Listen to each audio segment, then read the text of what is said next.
Hello, this is Julian with Coffee Reviews, and today we'll be reviewing the Finca Auromar wash process Panama from Machhörndl Kaffee. And there's the bag right there. And Machhörndl, based out of Nuremburg, Germany. And I'm probably mispronouncing that horribly, but this is their first ever appearance on this channel. As they're a coffee roaster I had zero familiarity with going into this review. And I wanted to give a shout out to and thank you to Benjamin for helping me get this coffee, as they're a coffee roaster that does not ship outside of Germany, Switzerland, or Austria. Now, if the name of this coffee sounds familiar, then that is because we did review a couple of Finca Auromar coffees earlier this year from Appleton's Gold, including the Firestone, which was the 2022 Best of Panama Award winner. So when I saw that another coffee roaster was carrying it, it's one that immediately caught my attention, as it gave me an opportunity to review the same coffee from a different coffee roaster. So I'm very fortunate to have an opportunity to discuss this one here today, as this right here is day 61.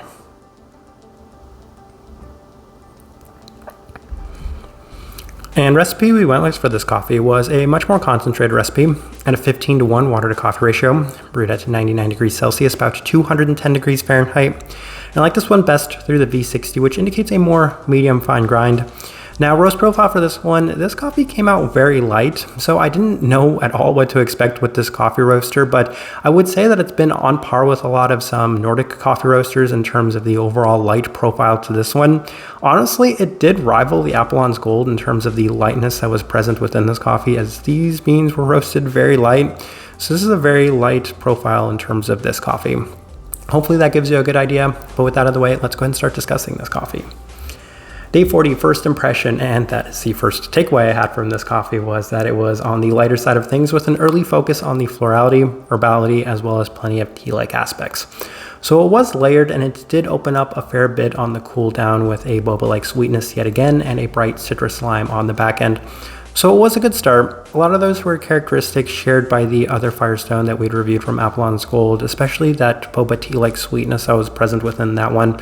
Also the citrus aspect, but this one did offer some additional layering too. It was just in a little bit more of a different sense. So just a good start, but we continue on to day 23 as I ran it through the Chemex, and the cup offered a little bit more complexity as it had plenty of that slight boba tea-like sweetness yet again, with a slightly complex florality, including what I would describe as a sweet jasmine boba tea, underneath some more of the sugary sweetness. So this was a better second day, though still not necessarily what I was expecting from this coffee.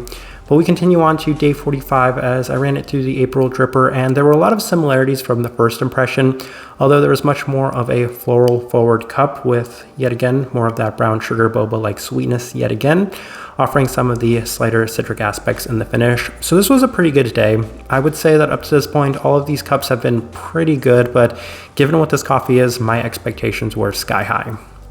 Day 47, up to temperatures, back through the V60, and the cup continues to remain a little tame in general. That's been my problem with this coffee up to this point, is that it's pretty aromatic on the brew, but once you actually get to the cup itself, it continues to go in the direction of that slight boba tea-like sweetness with a slightly savory tea-like aspect to it. Again, a lot of the notes they have on here are tea-like notes or some citric notes, so that's what I was kind of experiencing from this coffee, though I was definitely still hoping for more, as that Appleton's Gold coffee offered so much great complexity and depth to it.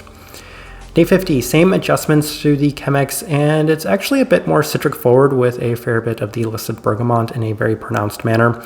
The cup does feel a slight bit more layered, as there's a little bit of the soft stone fruit as well, with plenty of the previously mentioned boba tea-like sweetness present yet again. So this has been a better day. I've had some nice days from the Chemex, but for the most part, the coffee in general has been still just a little bit more tame than I was expecting. Day 52, adjusted to a higher concentration, and that hasn't necessarily seemed to help too much, as it's slightly more vibrant, but it continues to focus a little bit more on the citric aspects, with even more of the citrus on the cool down, and that's the direction that this coffee is going, so it's just okay on this day. Day 55. Adjusted to somewhat lower temperatures, and the coffee continued to offer a little bit more citrus as well as that boba tea-like sweetness yet again, as it essentially feels like a lime-like boba tea. The cup has been pretty light now too, pretty bright with a stronger florality to the cup as well. So not necessarily the best day, and on day 58, that's the best cup I had to this point, and I adjusted to, once again, a more concentrated recipe with higher temperatures, and I was able to get a little bit more out of the cup at this time with a slight bit more depth as it continues to remain a little bit more citric forward with that slight boba tea-like sweetness and abundance of darker florals as well. Still pretty savory tea-like with plenty of the defined bergamot as the cup does cool. Slight melon and earthiness to the cup as well, which is something I did experience from the Apollon's Gold version in somewhat significant abundance, but overall a slightly better cup on this final day. And with the same adjustments here on day 61, I'm kind of experiencing that same coffee. All right, let's go ahead and put up the tasting wheel so you can see what we're getting. And we have one level 5, so let's go through that one real quick, and it is the cleanliness level 5. Yes, even with all that I've said, the coffee does have a very clean base to it from start to finish, and the profile that's present within this one, it does feel a little defined, if just maybe a little lacking in terms of overall vibrancy. So cleanliness level 5, yes. And then we'll go through a bunch of level 4s, starting with the finish. Level 4, yes, this one, it may be a little generous on that level 4. It has a somewhat fleeting finish to it, but overall it has enough of that kind of sugary finish to it as well as that citric finish to justify that level 4 mark.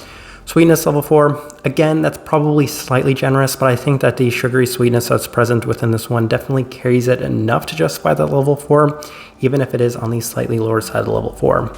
Florality, level 4. Yes, and this one's a true level 4. I can say that even with this coffee being a little bit more on the tame side of things, it still had enough florality to justify that mark. I think one of the things they have listed on here is jasmine, and I could see like a jasmine boba tea like sweetness to this coffee. So florality, level 4, that one makes sense to me. Citrus fruit, level 4. Yes, if there's one flavor profile that's pushing for the level 5, it's the bergamot, especially as this cup does cool down, as there's plenty of that citric aspect that's present within this coffee. So that's the one thing I could go either way on, but I think it's best there at that level 4 mark. Savoriness, level 4. Yes, there's plenty of the savory tea-like aspects present within this coffee, so I feel like that's probably the best place to put that. We have a bunch of level 3s. We'll start with the acidity level 3. I don't exactly know what happened there, but this one doesn't necessarily have the most abundant brightness to this coffee.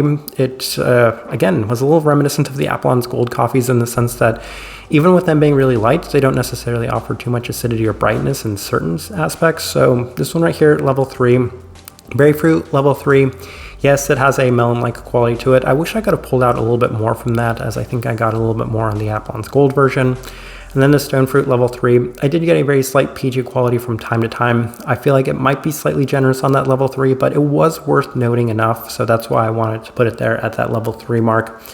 And then the last thing that's worth discussing is the body at a level 1. Yes, even with a higher concentration and a slight preference to the V60, it didn't necessarily have the most body, so I don't think that's too surprising. It's still a washed Panamanian geisha, and that's probably what you might be expecting from it, but kind of looking back at this tasting wheel, I think that this is a pretty accurate representation of what I was getting from this coffee. All right, so my overall thoughts and impressions of this coffee, I do have a lot, and I think the first thing I wanted to say was, I think something might have happened with this coffee. I think that this coffee was probably better on the earlier days, because when I got this coffee, I could tell right from the start that it seemed to be lacking something. And I want to give them the benefit of the doubt because this coffee traveled a lot to get to me somehow. So it went through a couple of people, and the bag had been open for a little bit. So I'm not entirely sure what this coffee went through by the time I had received it. But by the time I had received it, then we were working with what we were working with already on a somewhat later day than I would typically start a coffee. So I feel like maybe the best of this coffee was at the beginning, and I didn't get an opportunity to experience that. By the time I got this coffee, it wasn't quite what it was meant to be. So that's why I'm giving them the benefit of the doubt. And then the other thing is that I did go into this coffee with sky high expectations because of what the coffee was, but also kind of mystery expectations given I knew absolutely nothing about this coffee roaster. And honestly, I still know nothing about this coffee roaster.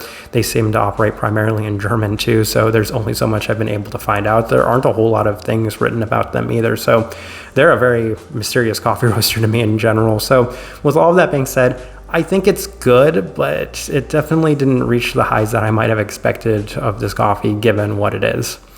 Type of person I would suggest this coffee to. I still feel like it offers a lot of Panamanian geisha characteristics. Of course, that's going to be a wonderful bit of clarity as well as some great florality and citric components to it.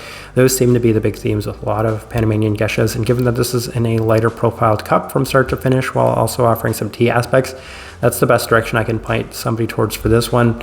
And it still offers enough unique profile to it, most distinctly thinking of that sugary boba tea-like aspect that's present from start to finish. It's one of the most defining factors in this one for me anyway. So that's another selling point to people. But I know that this coffee's been gone for a while. I mean, it took a fair bit of time for me to somehow get this coffee. So maybe if it comes around in years in the future, then it might be worth something. It might be something worth checking out. But that's probably the best way I can leave this review.